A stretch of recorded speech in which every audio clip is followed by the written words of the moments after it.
और आज जिस विषय पर मैं चर्चा कर रहा हूं और वो है कि परमेश्वर अल्प आयु के लोगों को भी अपने बड़े बड़े कामों के लिए, अपनी बड़ी बड़ी योजनाओं को पूरा करने के लिए चुनता है। चाहे शैमुएल हो, दो दो राजाओं का अभिषेक करने वाला बना, बालक था तभी परमेश्वर ने चुन लिया और उसको इस ऊंचाई तक पहुंचाया। दाऊद को इस्राएल का सबसे महान राजा जब चुना गया, वो चेहरे से बहुत ही सुकुमार और बहुत अल्पायु का दिखता था, पर परमेश्वर ने उसको चुना। यिर्मयाह को जब सुना, यिर्मयाह खुद कहता है, मैं तो बोलना ही नहीं जानता और मैं लड़का ही हूं, पर परमेश्वर ने उनको चुना और अपने काम को लिया भी। चाहे यिर्मयाह की पुस्तक पढ़ें, चाहे दाऊद का इतिहास देखें और चाहे शमूएल का, हम सब में पाते हैं। मैं आपको बाइबल के बाहर जब परमेश्वर ने एक छोटी लड़की को चुना कि उसका वचन संसार में फैल सके, और ये लड़की थी मेरी जोन्स, जिसका जन्म 16 दिसंबर 1784 में हुआ था और वो बहुत गरीब परिवार से थी। बचपन से ही उसे परमेश्वर के वचन को पढ़ने की और उसको सुनने की बड़ी लालसा रहती थी, और वो ये चाहती थी कि उसके पास उसकी भाषा में एक बाइबल हो जिसे वो जब चाहे पढ़ सके। वो वेल्स भाषा में बाइबल चाहती थी। उस समय प्रकाशन बहुत कठिन था और वेल्स भाषा में जो बाइबल थी वो आज की तारीख में जब उसका मूल्यांकन किया जाता है लगभग 40 पाउंड की थी, और इस साधारण लड़की के लिए ये राशि लाना बहुत कठिन था। और तब 10 वर्ष की आयु से उसने पैसे जमा करने शुरू करे और पैसे जमा करते करते 6 वर्ष हो गए और तब वो लगभग 40 पाउंड जमा कर पाई। और जब वो ये पैसे जमा कर लेती है और तब उसे पता चलता है गांव के बाहर एक पासवान है जिनका नाम है थॉमस चार्ल्स, और उनके पास वेल्स भाषा में बाइबलें हैं, और वो अपने पैसे को लेकर अपने गांव से पैदल 26 मील लगभग 42 किलोमीटर पैदल चलकर जाती है। उसके पैर में जूते भी नहीं है, नंगे पांव चली जा रही है, सिर्फ इसलिए कि पादरी चार्ल्स से वो बाइबल को प्राप्त कर सके। और जब वो पादरी चार्ल्स के पास पहुंचती है और अपने जमा करे हुए पैसे उनको देती है, पादरी चार्ल्स कहते हैं कि उनके पास बाइबल नहीं है। और तब मैरी जोन्स बड़ी हताश हो जाती है और बिलक बिलक कर रोने लगती है। 6 वर्ष से वो परिश्रम कर रही थी, अपने सारे पैसों को जो उसको मिलते थे मुर्गी के अंडे बेच बेच कर, और जैसे भी उसको आय हो पाती थी वो उन पैसों को जमा कर रही थी। और जब पैसे जमा हुए तो उसे उत्तर मिला कि बाइबल उपलब्ध नहीं है, और वो फूट फूट कर रोने लगती है। और तब पादरी चार्ल्स बड़े द्रवित हो जाते हैं। उनको बड़ा बुरा लगता है जब उनको ये पता चलता है कि ये 26 मील पैदल चलकर आई है सिर्फ इसलिए कि उनके पास उसने सुना था कि बाइबल है, और उसे खरीदने के लिए वो पैदल यहां तक आई है।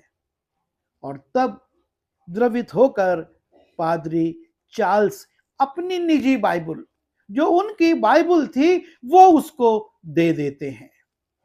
और मैरी जोन्स उस बाइबल को पाकर बड़ी आनंदित होती है और वो तुरंत अपने गांव को लौट पड़ती है और गांव में आकर अपने रिश्तेदारों पड़ोसियों को बुलाती है, बताती है मेरे पास बाइबल है, और उनको पढ़कर सुनाती है। ये घटना पादरी थॉमस चार्ल्स के मन को छू लेती है। वो इस बात को महसूस करते हैं कि बाइबल की कितनी आवश्यकता है, लोगों में कितनी ललक है उसको पढ़ने की, लेकिन उनके पास उनकी भाषा में बाइबल नहीं है।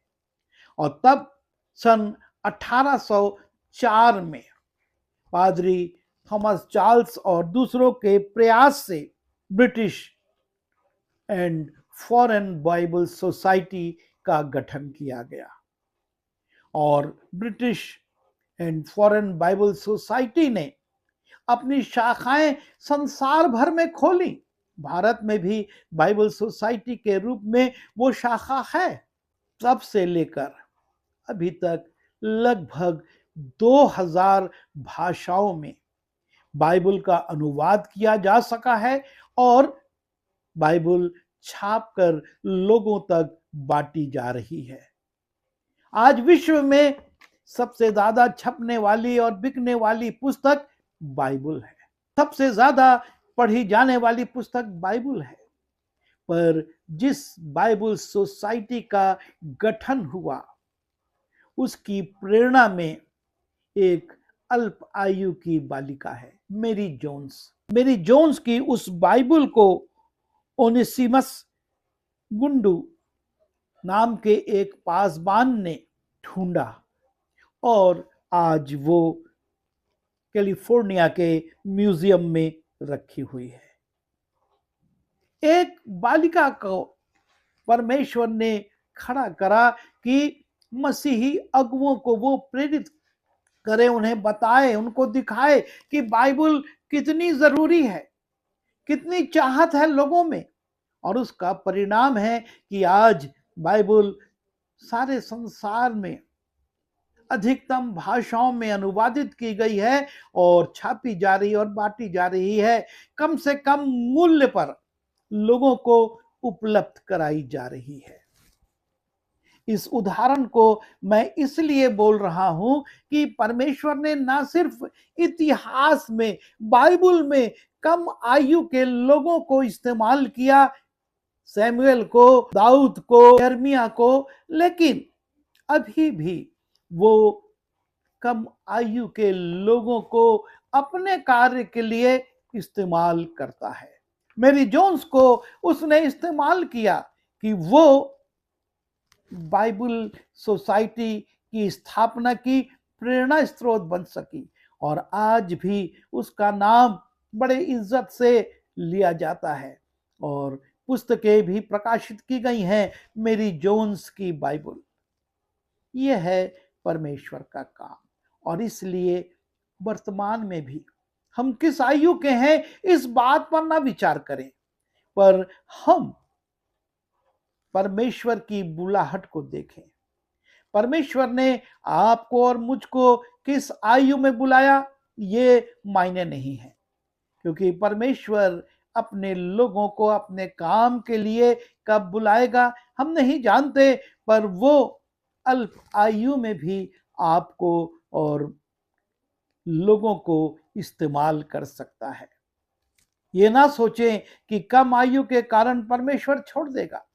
परमेश्वर आपको इस्तेमाल करेगा, पर हम परमेश्वर की इच्छा को, उसकी आवाज को सुने। जैसे सैमुएल ने कहा, हे परमेश्वर बोल, तेरा दास सुनता है। दाऊद ने परमेश्वर के नाम को लेकर गोलियत को हराया, नहीं डरा। और यिर्मयाह को परमेश्वर ने राज्यों पर अधिकारी ठहराया और भविष्यवाणी करने का वरदान दिया और कहा मैं तेरे साथ हूं। और परमेश्वर ने मेरी जोन्स को अपने वचन को पूरे संसार की भाषाओं में अनुवादित कर बांटने के लिए प्रेरणा स्रोत बनाया। आज किस रूप में, कहां पर, कैसे परमेश्वर इस्तेमाल करेगा कोई नहीं जानता, पर परमेश्वर हर एक को इस्तेमाल कर सकता है। हम हमेशा तैयार रहें और परमेश्वर का काम करें।